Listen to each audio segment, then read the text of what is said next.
So this piece is on employment tribunals, which are, in the old-fashioned term, they're known as industrial tribunals. The one that I was going to talk about in particular in relation to is the business of Jose Mourinho, or Jose Mourinho, depending on who you prefer. And I'm just picking up now. We have Chelsea Employment Tribunal, which of course now won't happen because they have stopped it basically. And the lady's name is Eva Carneiro. And it says here in The Guardian, Carneiro also agrees to drop claim of sex discrimination and harassment against former Chelsea manager Jose Mourinho. So the four names we have are Eva Carneiro, Jose Mourinho, and then you've got the two teams that are involved really, Chelsea, because it's Chelsea where she was when she, and this is the incident it's all about, ran onto the pitch. Whereupon, having run onto the pitch to tend to a player, Jose Mourinho blew up, supposedly. You'll probably all know the story. And he called her a daughter of a whore, allegedly. And then the thing is that he says what he said was not that she was a daughter of a whore, but that she was, that he had said son of a bitch, as in just generally swearing at the game. Because it made him down to 8 men or something. Manchester United is the team that Jose Mourinho now has a contract with.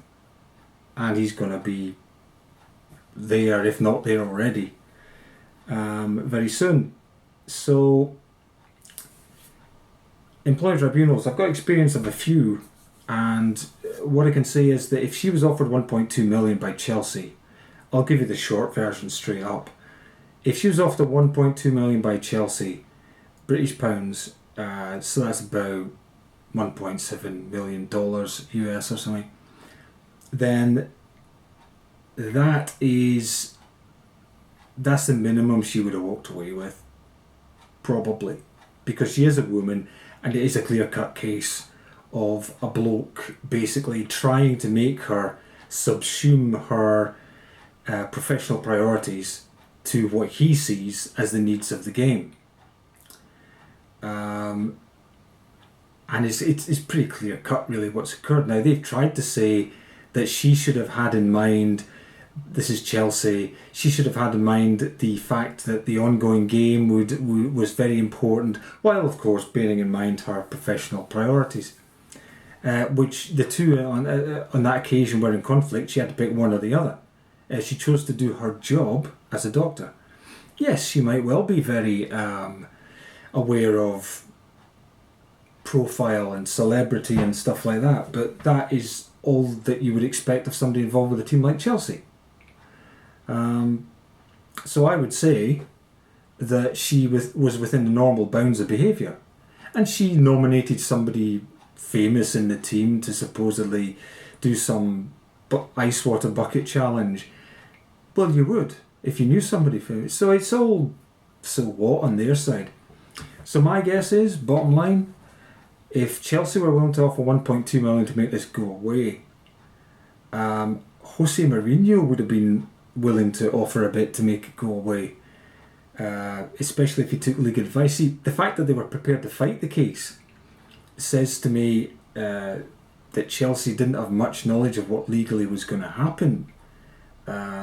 And they'll have been told what everyone gets told. Prima facie, you've got a case. Everyone gets told that. Prima facie, they got a case, but in practice, they had no chance. So I say this, if Chelsea were willing to put up 1.2 million to keep this quiet and just consign it to history, and maybe a few little things on social media will come up from Eva Carneiro, then the new team will be pretty keen as well. Manchester United, they don't want this dragging on.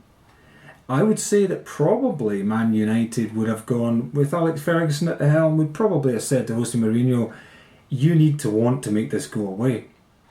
And if you don't want to make it go away, we certainly do. I'm not saying his job was in the balance, but they will have put some pressure on him. So I reckon Chelsea put the 1.2 million in, Jose Mourinho put some money in, $250,000 maybe, I don't know. I just think there was a pot, and I think the Manchester United would have matched Chelsea's 1.2 million to hush this up. So she has walked away, I would have thought, with somewhere between 2.5 million to 3 million without a problem. If she hasn't walked away with somewhere north of 2.5 million, she's probably sold herself short. She would certainly, I could see, have been worth a couple of million in the tribunal. But I think she'll have got more than that from that little pot of Man U, Chelsea, and Jose Mourinho personally probably putting some money in. There'll be a little pot, and I think it'll be about 2.5 million, give or take, altogether. The thing that they do is they try to, the employer involved, Chelsea in this case, Chelsea Football Club, they would have tried to avoid putting Jose Mourinho on the stand. And my guess is that as it got closer to him getting to the witness stand on Monday, this is Monday coming, it would have been the witness stand, you see, where today, Friday the 8th, this news is broken, Friday 8th, June 2016. It's broken that a confidential deal, a settlement has been agreed. And Jose Mourinho would have been on the witness stand, and Chelsea would have liked to stop that. And in my experience, mine is against the MOD, they will pay money. In the Army's case, it was to stop senior officers from being put on the witness stand. In this case, it is to stop Jose Mourinho from perhaps saying a load of stuff that will just wear off on Chelsea Football Club. They will have gauged, I think, that the guy was probably going to go off on one. That's what I reckon. And if it were me, I would have advised Eva Carneiro to have a female cross-examination person to have a shot at Jose Mourinho and getting him upset. He looks like a chauvinist pig. The way he behaves and the way he's talked, the way he's tried to cover up, and he's carefully chosen Portuguese as the language so that he could defend later. So he could be made out to be quite a kind of cold-hearted guy, chauvinist pig, who lords it over everybody. So there's no way you would have wanted him to witness stand. He might have said all sorts of stuff. So no one would take that risk, and Jose Mourinho would be advised by lawyers not to take the risk himself. They would have been very diplomatic with him, but basically, if he went off on one, it would go very badly for everybody except Eva Carneiro. So well done, Eva, for playing a good hand. The thing I would say is that normal people won't be in this position. Because he's dealing with an important club like Chelsea in the football world, an important club like Chelsea, and he's also, Mourinho is going to a big club like Man U, not the force it once was, but still a pretty big club and may improve under his leadership. It's not the same for everybody else. So you couldn't expect to win 2.5 million, you say, in settlement, because PR isn't important enough usually to most employers. It's not a big enough deal. They'll offer you $5,000 or $30,000 or something like that. The problem with employment tribunals is this. My earnest advice as someone who's won several £1,000s, tens of thousands of pounds in one, is that you don't take it. Do not take your employer to court if you still have quite a few years left to work. Your reference will be screwed up by the front door or the back door. You really can't afford to have it on your record. If you lose, it looks like you were guilty of something. That's how the next employer will view it. If you win, the next employer thinks, well, hang on, we employ this person, man or woman, they're going to beat us in court if it comes to anything. Not interested. You become toxic. Whether you win or you lose, you become toxic. And your ex-employer will always have an axe to grind. You would not be able to get away from that. and trying to get publicity for your cause. That helped Eva Carneiro with her position as physio doctor in the Chelsea Football Club. Publicity might not help you in your job, because you might be in an ordinary job where actually, let's say you did handle the media really well, and Eva Carneiro has, what employer would want you? If you're able to work the media, they would not want you, because you're probably able to work it better than they are, and they don't like that. It comes back to the same thing as winning the employment tribunal. Heck no. They feel as though they might be on the losing end of whatever argument or PR spin was going on. They're not interested. Who wants to be the loser? So no one would employ you. The situation I was in, what actually happened in my case, and this would have been attempted by both lawyers in this case had it gone to tribunal, is the old pre-meeting. And this is what ordinary people should be aware of. In a big case like this, she would have had lawyers who were prepared to do it. They knew it'd be a big case.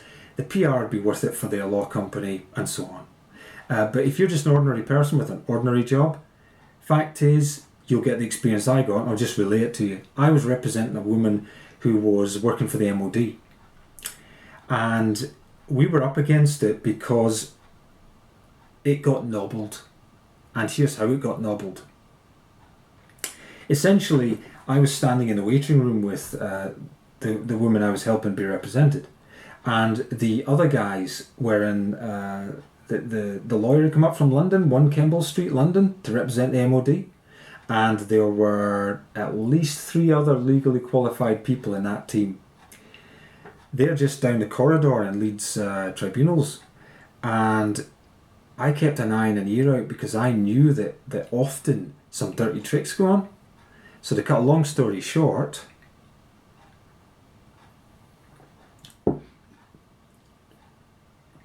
I'd carefully picked a position where I was downstream, as it were, on the way to reception and to the judge's area, where the judge had their rooms. So it's about 9:45 in the morning before the hearing. And it's the final day, or no, it's not. It's a particular day where they set what headings, in other words, what charges in effect you can go against the employer for. Now we had racism, because it's a coloured lady, it's a lady of colour, a black woman. We had sexism, because it's a woman, and we had a couple other points. The constructive dismissal was the case. In other words, constructive dismissal, same as Eva Carneiro. You've left, you've resigned, but it's because of facts and factors that your employer forced upon you. So in effect, you have been made to resign, i.e. they've constructed a situation where you have to leave. So it's like getting sacked. Constructive dismissal. Here's the guy, the very expensive barrister from London, who'd come all the way up from there to Leeds to do this case. I hear him come down the corridor. He'd asked the receptionist, he was going to ask the receptionist for some time, so he comes down the corridor. I watch him through the window in the door go by. So I'm like this, just opened the door a crack and listened. These echoey corridors, you can hear everything. So I listened very carefully, and the woman who I was representing was trying to talk to me. I said, no, hold on, right, just listen. And the guy said, would I be able to see the judge for a few moments before the hearing? Okay, this is nobbling. This is not fair or equitable. This extra 20 minutes this professional barrister gets, half an hour, whatever, this is nobbling. He comes back up the corridor. I make sure the door's shut and my back's turned when he comes up. And I'm thinking, well, a few minutes later he's going to go down. And I saw the lady receptionist walk past, and I heard her say to them, you can come and see the judge now. I thought, well, that's very nice. You know, I wasn't so arrogant as to ask for this. And I would have had the job persuading the judge to see me beforehand. He's a big barrister from London, right? I have just no chance. This is a big barrister from London representing the senior government agency, the MOD. I mean, they can put pressure just by being who they are. Okay?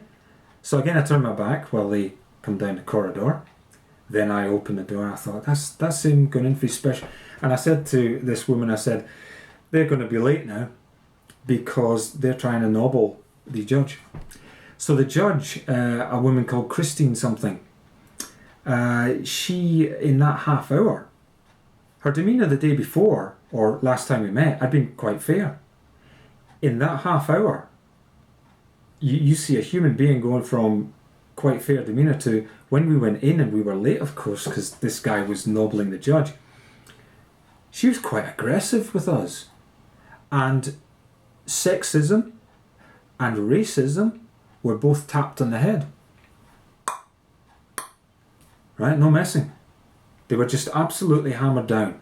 And she said, basically, we didn't seem to have enough of a case. Now, we didn't have enough of a case on those things for the obvious reason we hadn't been able to question yet the guy under oath. The captain it was, under oath, who had been in the room when these things were said about basically sacking this woman, who was in the same room when these things were said by these three blokes. Now, the other two blokes had appeared to pretty much, well, they lied. They said the conversation that took place saying she would be sacked and it wouldn't be a problem. They said this conversation never happened. We knew it did because I trusted the woman I'm talking about. And when the captain got on the witness stand, and they tried to pay me money to stop him going on the witness stand, when the captain went on the witness stand, he had to admit that that conversation took place. There are two phrases that you need to know often get used. One is, it's just banter. And the other one that I heard every time we met the other side, which was frequently, was, some people might say, we're not saying, some might say you're playing the race card. The most common phrase I would say for white people to use against black people or any people of any colour is, some might say you're playing the race card, right?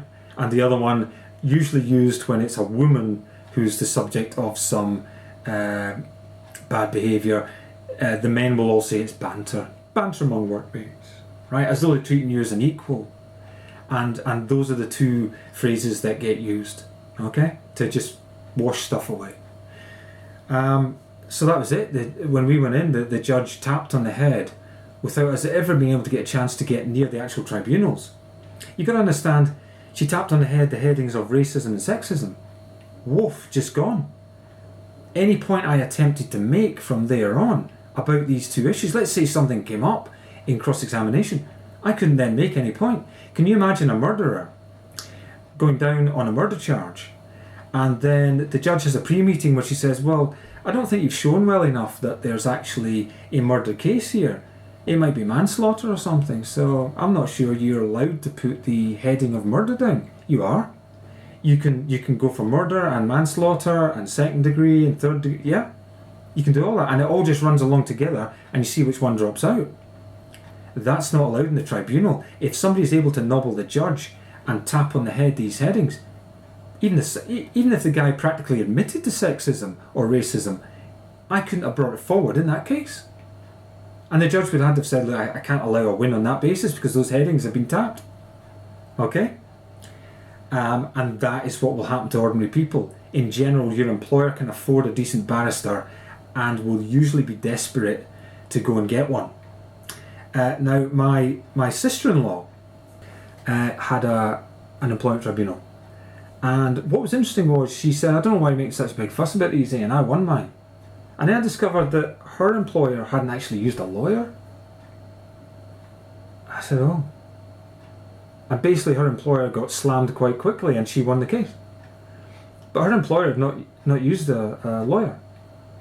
And I was astonished because most employers use lawyers. So basically,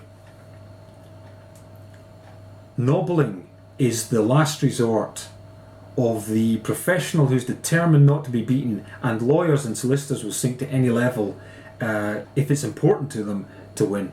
Okay? Man went down the corridor, had a special half hour that I was not privy to. I don't know what the contents of that meeting were.